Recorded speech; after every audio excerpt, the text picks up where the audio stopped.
Mister? How do you operate this Twitter thing or this Instagram thing or whatever the heck? You're supposed to know all this stuff. Anyway, welcome back to the show. Now, Podcast Smitty says, I'm here for the WNBA talk. Allow me to oblige. Give me the take. We also got somebody else for that too, you know. I know, but this is personal. Take.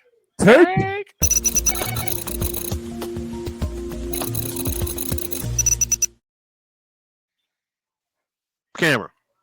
Gotcha. Oh, boy. To all you Caitlin Clark and Indiana Fever haters. I knew where that was going. They're in.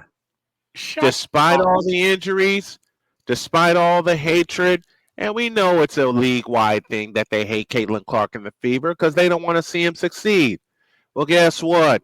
After they pounded the Washington Mystics into the dirt by 29 on Sunday, the Fever have officially clinched their playoff spot. Now, it's just a matter of seeding at this point, but they are in. They play their final game tonight, and I have to miss it because I have to be at work. They play their final game tonight at home against the Minnesota Lynx. Now, I want to direct this, as I said, to all the Caitlin Clark and Indiana Fever haters who said some of the most, how does Ian Eagle put it, ridiculous things I've ever heard in my life. And Napoleon, hang on to your seat for this one. The guys already know about some of the strange talk I hear when it comes to the WNBA. And they've asked me several 100,000 times why I'm so fascinated with women's basketball. Well, when you cover a sport for the last 30 years like I have, and you've been interested in women's basketball since 1982, it's kind of ingrained in you. And aside of that, two of my biggest fans of me covering women's sports, one of them gave me life, which was my dad. The other I married. You can take your Caitlin Clark hatred and shove it straight up your rear end with all those quarters that's up Aaron Rodgers' rear end. The Fever are in. And on top of that, they broke a record for number of wins in a season. Now, that can be, and I will take playmaker side here, that can be because, they increased the number of games, but you play the teams that's in front of you, and you play the hand you've been dealt. And the Indiana Fever, throughout the course of the season, were dealt a rotten hand. All of the injuries. All of them. During one game, it was against Seattle, they played with 5 players out due to an injury. Also doesn't help the schedule was stacked against them. The second half of the schedule was very much stacked against them. We're not going to get into the referees because that's a conversation forever and ever, amen, and I ain't got the time or the energy or the patience. Because considering the fact I have kids around me, I will cuss, and I don't want to. Right. I will not cuss. I will not cuss. I will not swear. I swear. I will not swear. Here, give me this note. See, and the kids are laughing at me. I mean, wait. Hold on a minute. Oh, I really got him going. I hear it now. You hear I him? can hear it. Yeah. I can hear. We all can hear it. So you know what? I'm going to have a little fun. While you have your fun, I've already decided to toss my notebook. So there you go. You may as well go retrieve it because you're going to toss it again. Let's see. Oh, boy. I will not cuss. I will not cuss. I will not swear. I will not swear. I will not cuss. I will not cuss. I will not swear. I will not swear. I will not swear. I will not cuss. There. One of them's laughing so hard she's got a red face. That's how you know you done something good. And this sweetheart in front of me is leaning her head back and roaring. Ladies, this is what we deal with on a day-to-day basis. Yep. The best, I've always said, the best sound for me has been laughter. I hear it in my house all the time with my wife and my children. And then they hear it from me. See, this one next to me is trying to pay attention to her phone, but she can't help it, and she's cracking up. Okay. Listen. Good for the Fever, Kelsey Mitchell, Aaliyah Boston, Chloe Bibby, who was signed for the remainder of the year. Who else? Ariel Powers, who came in a pinch. Lexi Hall, Sophie Cunningham, and doggone it, I hate what happened to Sophie. I hate what happened to Sydney Colson and to Ariel Cunningham. They were all lost due to season-ending injuries. And we knew Caitlin Clark had a season-ending injury. We knew it. The WNBA was just too chicken to say it. Of course they were. They wanted to keep Caitlin Clark relevant. I'm like this. If she's out, say she's out. And thank you, Smitty. Odyssey Sims as well. Odyssey Sims had a huge game in Los Angeles in a game that the Fever had to have. I stayed up late for that game, and I didn't go to bed till 2 o'clock in the morning. But doggone it, to see them sneak one out of L.A. the way the Sparks snuck 2 of them out of Indianapolis, I'm good. Chef's kiss. Whatever happens after this, knowing the fact that the Fever made the playoffs is just a matter of seeding, is gravy after that. Because they can ride into the sunset of the season, knowing they made the playoffs with half the team. Stephanie White can get everybody right. The WNBA, I hope, can take care of business and get a new collective bargaining agreement done. And we can come back in 2026 and run all over these guys. Oh, by the way, dear Angel Reese, you suck as a basketball player. Damn. We knew that was coming, but damn. Dear Chicago Sky, Tyler Marsh is not it. Oh. Wait. I'm trying to find. Don't you have the? Oh wait, no, you don't have the graphics there with them. No, not here in the mobile truck. I don't. Not here in the mobile truck. I don't. For Tyler Marsh. For Tyler Marsh. Make sure you put that in the second truck. I will. So I close by saying this. Nene. We got it. And to all the Chicago, listen, there were so many haters throughout the season that kept coming after me, and I know Alison's standing by. I'm going to hurry up, and then I got to step away for a minute. Let me say this. All the frivolous stats, and yes, most of them are frivolous, Allie will agree, about Angel Reese and her double-double mark, which is incredible. Which is absolutely incredible. It is. Okay? She's got the talent for it. She ain't got it up here. Yet. And to all you Chicago Sky haters that kept coming after me, we're in the playoffs, and you're not. That's Snowman's take. What is yours?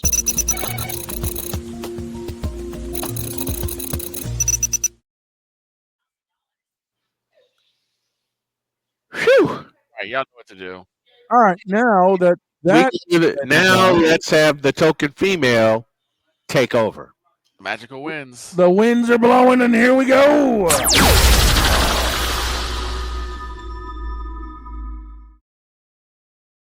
Miss Alison Morley. Hi, guys. Boy, you've given me a lot of ammo for today. Well, uncork the bitch and let's go.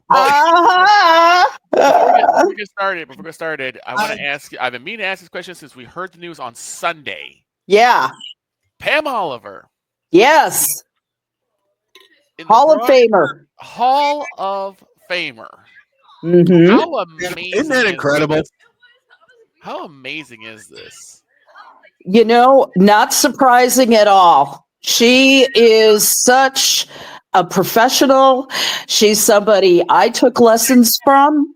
She's somebody who braved not only the racial discrimination of this world, but the sexist discrimination of this world to raise to the top of her profession.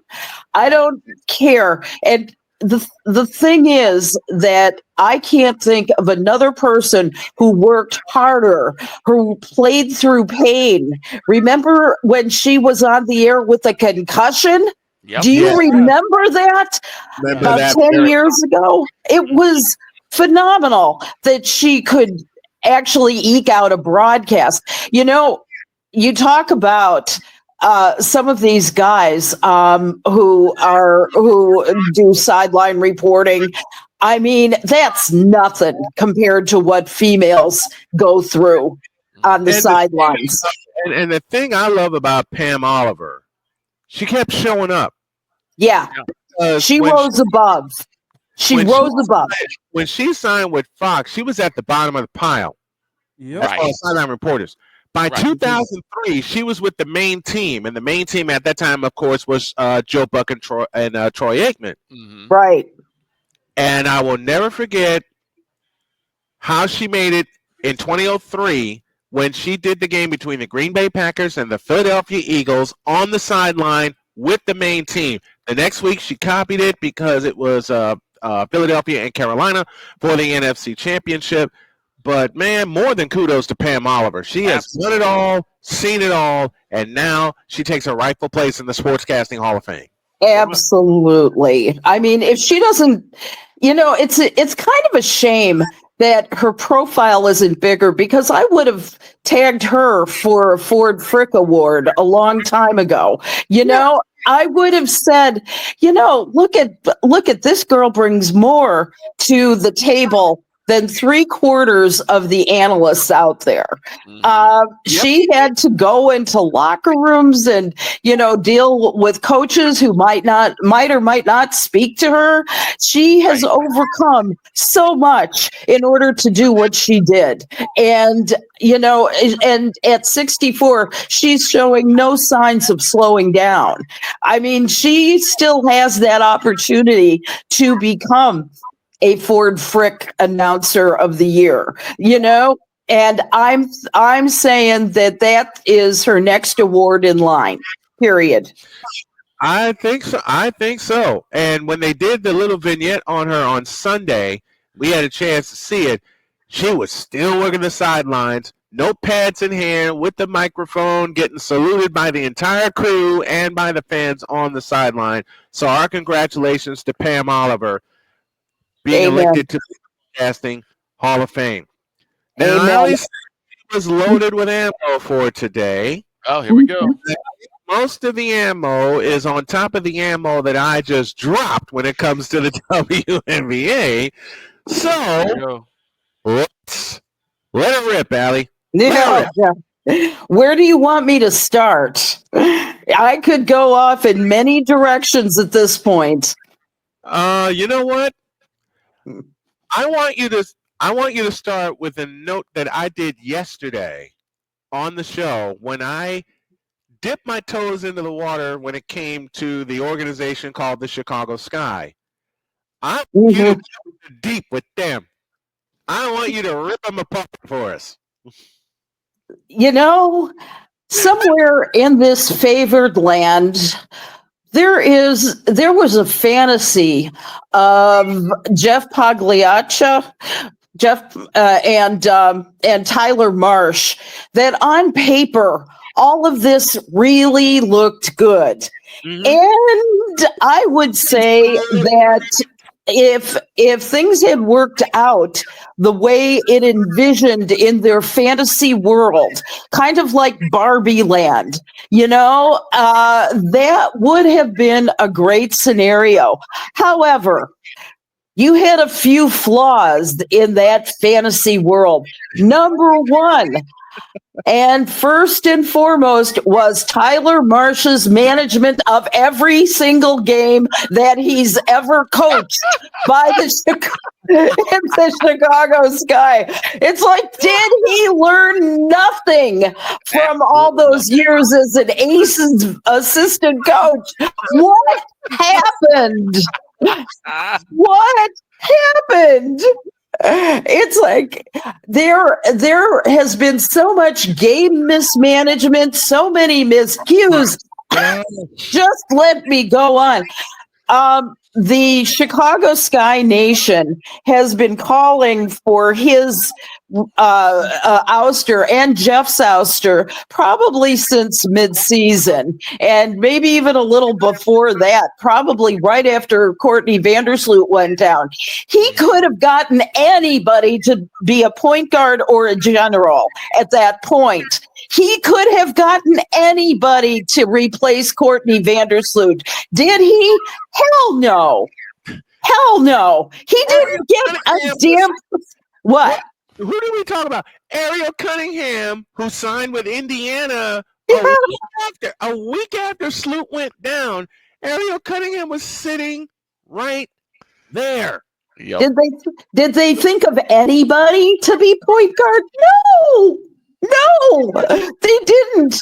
What's more, they had what they told us at the beginning was they had a quote unquote win now attitude. They wanted to win now. That's why they got Ariel Atkins. You know, that's why they traded away the number 3 pick to get Ariel. You know who they could have had at that position? They could have had Sonia Citron, a potential rookie of the year. They could have done that, but no. They decided that her point, the way that she had played for the Washington Mystics was good enough. It is an aberration to this franchise, to the number 3 sports market in the country. I cannot imagine another group of people who have been so inept at putting together such an incredibly potentially good, absolutely fatally flawed team. It's like Taylor Marshall has like made every wrong decision he could have made. Yeah. Like he chose every decision. Like, so I wouldn't pick that. I'm gonna pick it anyway. Yeah. Why didn't? And it's phenomenal that he has lasted the whole season. But frankly, who was there to pick from? Here's what they need to do. Is they need to find a coach with some experience. Let's find a whole new coaching staff, since this one obviously isn't working. Let's rehire Spoon, for God's sakes. She's got she had a great record in the Unrivaled League. Mm-hmm. She was able to coach them into the playoffs. I'm trying to remember if they were the champions or not, but you know, they came. The Unrivaled League is the one that is seen now as the superior league. Why? Because they have a hell of a lot of money. They have a lot more money. They were able to spend it wisely, and they got fairly decent, not so much ratings, but in terms of what social media does, they were fantastic in terms of their social media presence. And more people watched on the, trying to think what it was, the apps for it and things like that, things that are not measured by ratings. They are now the league to look up to, and I hate that because the traditional group. Go ahead. I was about to say, because they ran it on the TNT app. They ran TNT TBS coverage. Mm-hmm. They weren't the place where you would normally expect to have eyeballs, but damn, when they had them and they had the social media interactions, the Unrivaled League was the league getting talked about. Yeah. Right. And they, I would say that the WNBA needs to take a page from whatever their collective bargaining agreement was and start looking at it for the next collective bargaining agreement for the WNBA, because I cannot imagine what's going to happen with the WNBA given everything that's been going on. Shall we talk about the playoff picture? Who's involved at this point? Let's get down to it, because right now we've got the 8 teams currently looking. Yeah, Minnesota and Vegas are your top 2. Atlanta and Phoenix. Then you got the New York Liberty, Golden State, Indiana at 7, and Seattle currently at 8. But the Sparks are knocking on that door. They're knocking. They're not going to get in. They're knocking. I say Seattle is going to be in there. They've got Los Angeles has a game tonight, if I'm not mistaken, and and so they're meeting the Mercury on Tuesday. I don't see them beating the Mercury. I just don't. It's I'm just saying there's a glimmer of hope, but I just don't. They have to win the rest of their games until September 11th in order to make those playoffs. It's got to be the Kelsey Plum show, or it's nothing at all. So pretty much, yeah. So I don't see it. I don't see it happening. I see Seattle in there, but I've been wrong before. I am proudly standing on lots of wrong decisions, but I'm thinking that will be that'll probably be. The other thing you mentioned was Vegas in the second spot. Currently, that's not the case. Right now, Atlanta is holding the second place spot and only about a half game lead over Las Vegas and Phoenix for the number 2 seed. I do believe that you're right. Excuse me. I'm getting over a cold. So so my voice, this is the best it's been in a week, I promise you. But Las Vegas has been such a powerhouse. What is it, 14 straight games now? Something like that, yeah. Yep. That they've won, and it's such a delight to see that, I gotta say. Asia Wilson, I say, is going to go back to back as MVP of the year, and I could see that, couldn't you guys? Yep. Yeah, I could. I mean, Nafisa Collier has been putting up the numbers, obviously, Yeah. but Age has just been a lot more persistent in what she's been able to do. And what's more, she is more of not, I wouldn't say a one-man show, but without her in the lineup, Las Vegas Aces are at best a 4. Yeah. You know, so Asia does more of the heavy lifting in the Las Vegas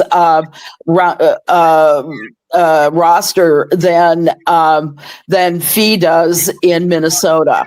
So that's why I say that while Fee has made every case for her being the MVP, I think that Asia Wilson's going to go back to back. So yeah, that wouldn't surprise me at all. But I mean, a case can be made either way for them. they could, for sure. Then I would say Atlanta is the likely number 3 seed, since it finishes with a home and a road game against the Connecticut Sun. I mean, Connecticut Sun, thank God for them. Otherwise, the Chicago Sky would be last in the league. So, right. Nonetheless, they are so pathetic. It's so sad. It really is. And that's coming from someone who's a nor'easter saying how bad things are up here.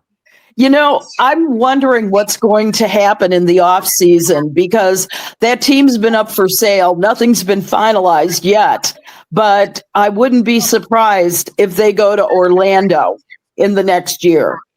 So I can't even imagine. You want to see a little sun and fun, right? I mean, I wouldn't mind going down there to have a little bit of fun down at the beach. Yeah, I think that this will be a real interesting time. I may join you out there. Who knows? But we That would will. be fun. I would like that. Tell Greg and Lev, okay, get your bathing suits ready. We're going to invade Orlando and watch some women's basketball. We're gonna do it. So, Kelly, I blame you for the Las Vegas Aces. You blame me? I playfully blame you because it was because of you on this show when you openly and smartly questioned, what is Becky Hammond doing? Yeah. Well, as my late dad would say about my 49ers, now you pissed him off. Yeah, I know. Becky heard this and went, "Oh my God, I'm pissing Allie Moran off." I could just see it. Well, we got to get something done here, people. Come on, bitches. Let's do it. And now to the phrase of a mutual favorite announcer of ours, the late great Jim Durham, they're flirting with the number 2 seed in the WNBA right now. Yes, they are. They're going to have the number 2 seed. I'm mad now. There's no question to my mind. I mean, once Becky Hammond can set a fire beneath them, then and they've been on fire virtually the entire second half of the season. I mean, they would not be there without Asia Wilson or Becky Hammond. Those are the two. So, and the Aces dealt with a lot of injuries too. They lost Asia Wilson for a week. They lost Jewel Lloyd, and yet here they are, the number 2 seed in the WNBA playoffs. And Smitty, can you confirm? I'm just catching up on everything. I had to step away. LA out and Seattle in. Is that confirmed? Because I know we had to beat LA. Currently speaking, yes. Okay. LA is a game behind Seattle. LA is a game behind, but we still have games up until Thursday. I just said Seattle is going to be it. Okay. I just said that I don't see the Kelsey Plum show becoming the 8th seed. It's going to be Seattle. Well, Yeah. Allie called. She says Seattle will be the 8th seed, and next week we will break down. Next week we'll break down the playoffs because they will have gotten started. They start on Sunday, and as I said before you came on, how about this scrappy Indiana Fever Club, the team that a lot of people said they couldn't, did. They made the playoffs despite every injury in the book that they've had this year. Despite 17 players who have gone down with injuries. You forgot to mention Ari McDonald as well. I kept saying that backstage. Ari McDonald, come on, Brian, let's do that. But tip of my tongue, and I couldn't come up with Ari McDonald, but you did. That's okay. That's okay. But the thing is, with the Indiana Fever, their depth is incredible, and Stephanie White has come under a ton of criticism this year, but to my mind, everybody's like, "Oh, she should be replaced." I don't think so. I think that she's done a hell of a good job with what she's had to deal with. 17 separate injuries.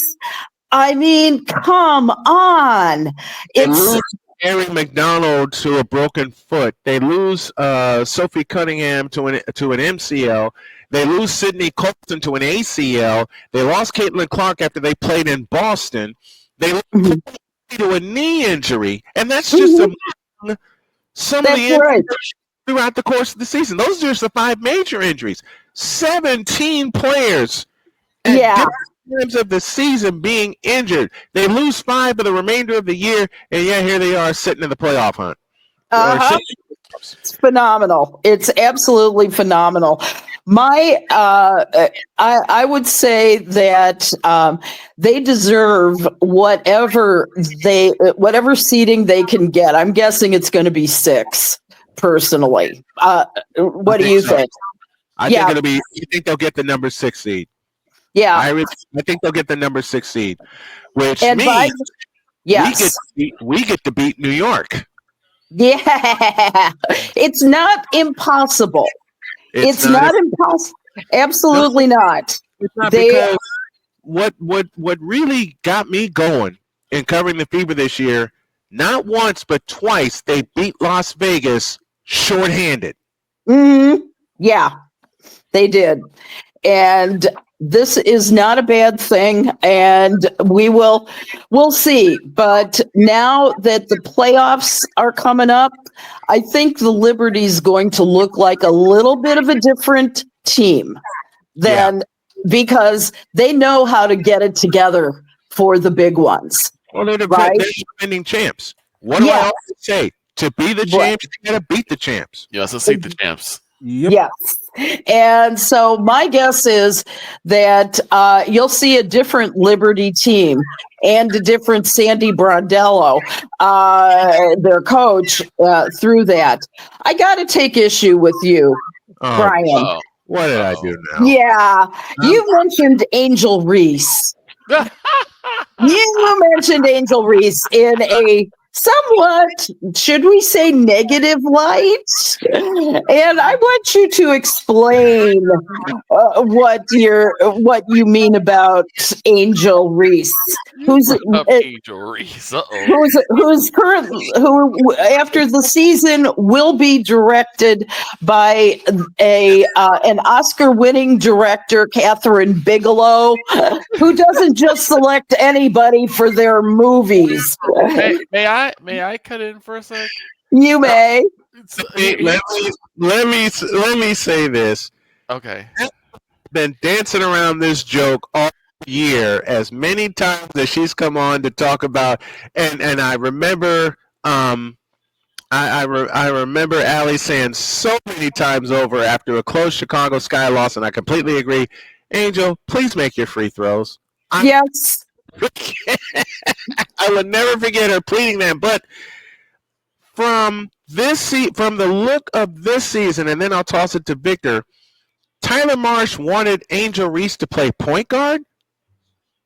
No. We saw that at the top of the season when they played Indiana and they got blown up the joint. Mm-hmm. See, that's the problem.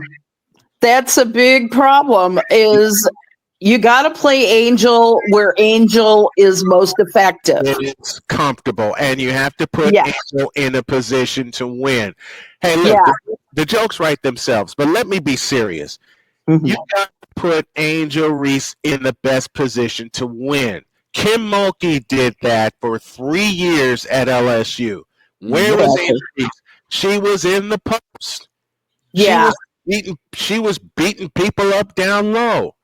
Okay, that's where she made her money at LSU, and that's where she needs to make her money now. You can't have Angel Reese out at the top of the floor when you got A, the general and Courtney Vandersloot sitting there, B, the general in training and Haley Van Lith sitting there, and Reese is upset with everything that's going on with Chicago. I know it, but at the same time, if your teammates are taking the blows to finish the season, then you got to show that you're the bigger person and you're one of the captains, and you right with them. And then off season, get your team ready for next summer. Mm-hmm. Yep. And that's going to go, because you guys nailed it right on the head. You got to put her in the best position. My question would be, where is that? Because even in the low post, she's been getting bullied there. Her and Carmela Cardoso have been getting absolutely bullied in the low post. Mm-hmm. And that's where my hiccup with Angel Reese comes from. Mm-hmm. No, she's talented. Yes. She's got a college championship, for God's sakes. We know. that she's talented. We know that she's a good basketball player. The problem is, what is it with her now? Because we're not seeing the same ferocity now. I think she, as she mentioned in post game, is how frustrated she is. I may clean this up for broadcast. I'm not sure, but frankly, she's surrounded by a team that has no leadership at this point, and she's damn frustrated about it. And she just told it like it was in the postseason or the post game that she's had it here. She has absolutely had it here.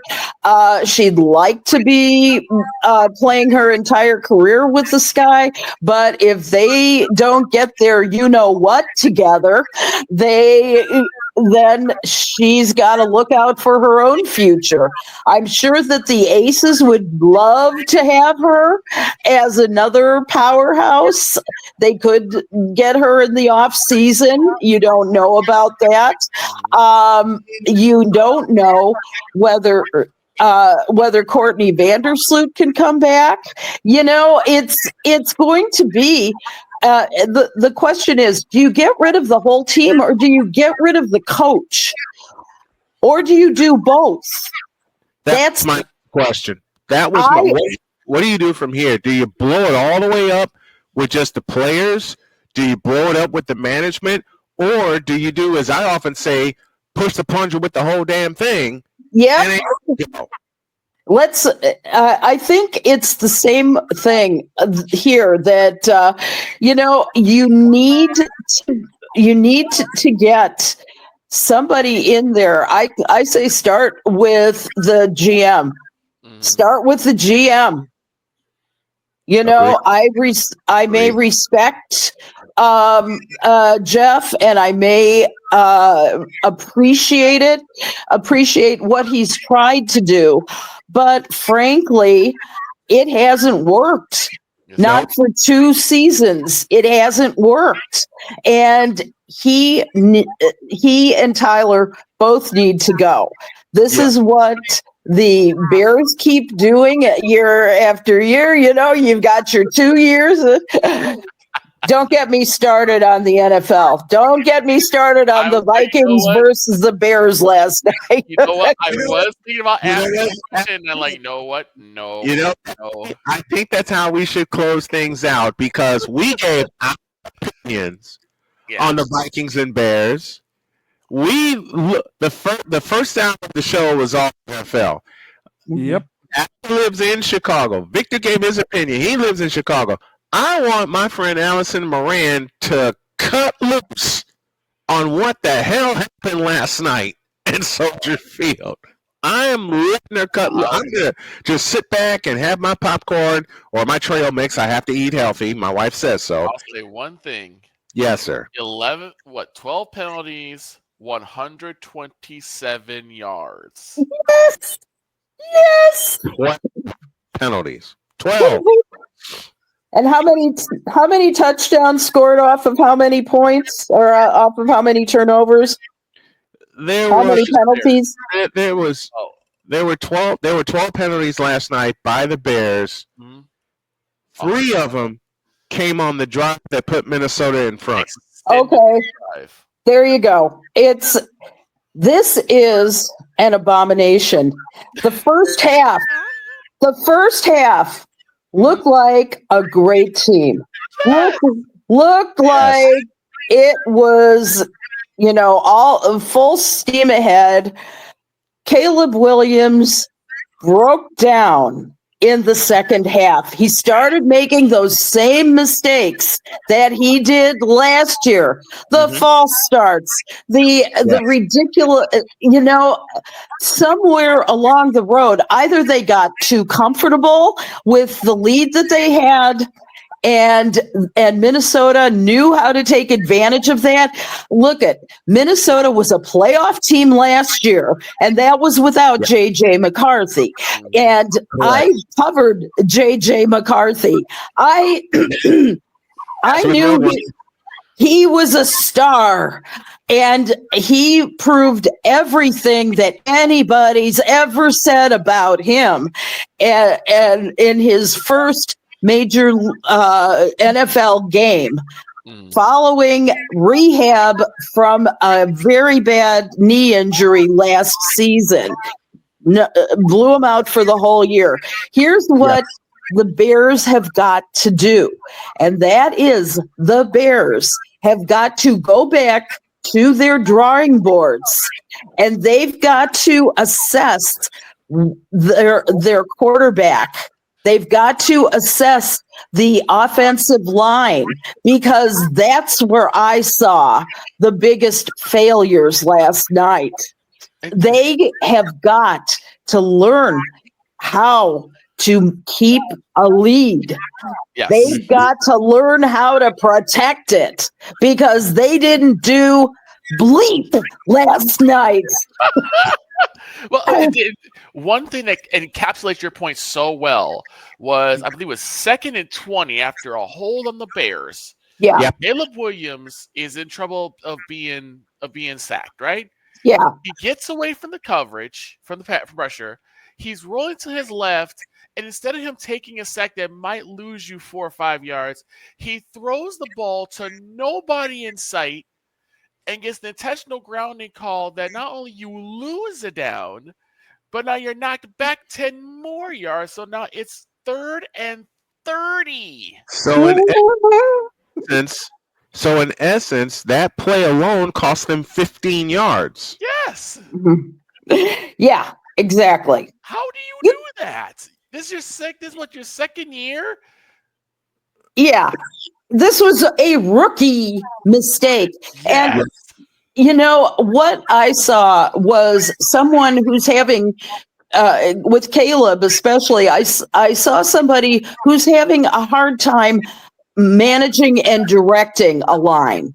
You know, he became a little boy again, you know, and it's like, you know, I'm kind of going, come on. Look what JJ did. JJ took command in that second half. And he's like, don't worry, guys. Everything's going to be okay. You know, you go here, you go there. I mean, he's a little general on the field, which is what you really need. And Caleb has to do the same. The other thing that I saw him doing, which I hate, is he's not reading the field fast enough. Yeah. He is so slow. It's like, because I see him hesitating just enough time. He's putting himself in the position of getting sacked. He's putting himself, he's putting some real danger to his receivers of getting tackled. You've got, in that moment of hesitation, and I saw him do it multiple times last night. It can't be. Go ahead. And here's the other thing. Mm-hmm. Tell me why he was throwing the ball short of the sticks Always. all night, even on the touchdown scoring drive. Here, there were 2 passes on that opening drive where he threw the ball short of the sticks. If you're 3rd and 5, why are you telling your receivers to settle short of the first down? Yeah. You don't do that. That's not winning football. Here's the other thing too, and we talked about before about how he's already let me know he can't read blitzes. So what do Minnesota Vikings do? They blitz. They sent the house. It's like, and I'm gonna hurt myself saying this, but you saw a lot of Dak Prescott in Williams. Once it goes left, once it goes sideways, it stays sideways. He completely deflates. Yep. That's the difference. It stays sideways. The one thing I can say about Dak in the Philadelphia game is that he didn't really deflate. He kept trying to push the game. Unfortunately, CeeDee's hands failed him. But with Caleb, and you saw this with every single quarter, he started getting more deflated, more defeated, and he stopped playing with that. He stopped playing with that urgency that he did before. He stopped playing. Yes. And as I said at the top of the show, Caleb Williams was great for 6.5 minutes. Yes. He was spectacular for 6.5 minutes. He was sensational for 6.5 minutes, which was the touchdown drive. Yeah. And it was fine for Pee Wee football, but you're ready. Now you're playing 60 minutes of football. So please, by all means, play it all. A comparison that got hit. Do you know a comparison someone made to me over the course of the weekend? Oh, man. And y'all need to hold on to your seats for this. Napoleon, you especially. Someone said to me, and I swear to God this happened while I was warming up for Sunday Night Football. Okay. Don't need you to push the button. Someone said to me, hang on, I got you. If you put Caleb Williams on that loaded 49er team, Caleb Williams will succeed. Mm-hmm. Close quote? You could put hell nah. And my response came via Bishop Bullwinkle. Hit it. Hell no. To the no, no, no. Hell to the no. Hell to the no. To the no, no, no. With that 49er line, you could put Jacoby Brissett behind center, and he'd do well. And here's the thing about Caleb Williams, and we'll close it out here. Mm-hmm. I want you to rewind back to one game last year. And Victor, you know the game I'm talking about. Mm-hmm. Thanksgiving Day in Detroit. In Detroit. You had the game in your hands. And not only does Eberflus fail you by not calling timeout, but Caleb fails you because he's on the floor. He's on the field. How do you not realize the awareness and call timeout? I don't understand. In the immortal words of one Bill Engvall, here's your sign. Here's your sign. I'll ask you this, Allie. Yeah. Is it just Tyler Marsh that can call timeouts, or can Angel come on and make call timeout too? You gotta wonder, right? It's question. Yeah. I thought this was after my drop moment. Victor just stopped it. I love it. We got a lot of mic drop moments in this And hour. we lost the dog too. Ed. I'll be on campus today and tomorrow, but my dearest, thank you so very much. A happy Tuesday and a week to you and yours. And we were wife and I were celebrating the Colts and the 49ers win in the household on Sunday and coupled it with the Fever win. So, Allie, thank you so much for being a big part of the show. Don't forget, folks, Token Female every Tuesday, second hour of Snowman in the morning, and you can see it in podcast form separately. Thank you, my dear. We appreciate you. Appreciate you guys too. Shout to Sue Bird, Maya Moore, and Sylvia Fowles as well. Yes. They're Hall of Famers. Nice. Forever and ever. Thank you, Allie. Take care.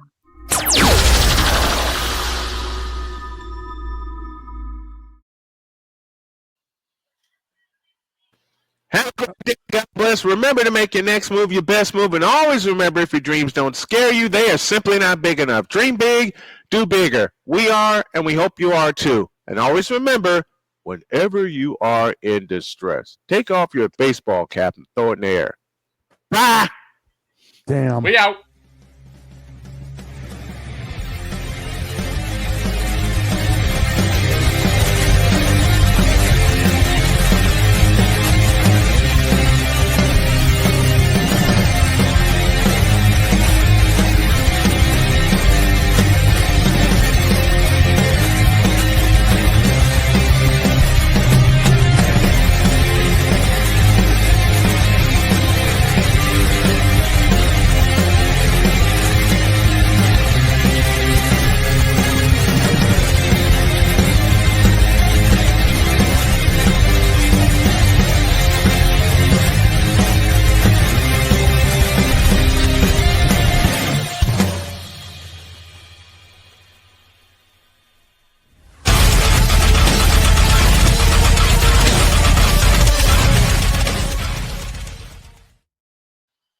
Just remember, Chicago, this is your quarterback. Get rid of him. The confessional returns on Friday. Live. Oh, Oh hell. boy. See you later. See ya. Remember to follow the Queen on